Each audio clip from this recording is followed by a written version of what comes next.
మన సేవలో ఎన్నో కష్టాలు అనుభవిస్తున్నాం. మన యొక్క బ్రతుకును మనమే ముందుకు తీసుకువెళ్తున్నాం. ఎన్నో కష్టాలు, నిందలు, అవమానాలు భరిస్తున్నాం. ఎందుకంటే మన సమస్యను మనమే పరిష్కరించుకోవాలనుకుంటున్నాం. మన వల్ల కాదు.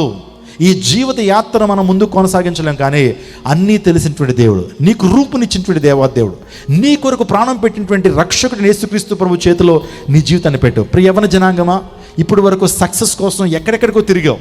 నీ జీవితంలో శాంతి కొరకు ఎవరెవరి దగ్గరకు వెళ్ళావు. ఆర్థికపరమైన ఇబ్బందులతో ఉన్నప్పుడు నీ అప్పుల సమస్య నుంచి విడుదల పొందాలని ఏవేవో కార్యక్రమాలు చేసావు. కానీ యేసయ్యకు నీ జీవితాన్ని ఆయన చేతిలో పెట్టలా. అన్నీ ట్రై చేసావు కానీ యేసయ్యకి నీ జీవితాన్ని సమర్పించాలి. అదయ్యా, నీ చేతిలో నా జీవితాన్ని పెడుతున్నాను, నీవే నా జీవితాన్ని ముందుకు నడిపించాను. ఆయనకి సంపూర్ణంగా సమర్పించేసుకోవాలా. సంపూర్ణమైన విశ్వాసం ఆయన మీద ఉంచాలయ్యా. ఒక మాట చెప్తాను, యేసయ్యని ఎలా నమ్మాలో చెప్తున్నాను.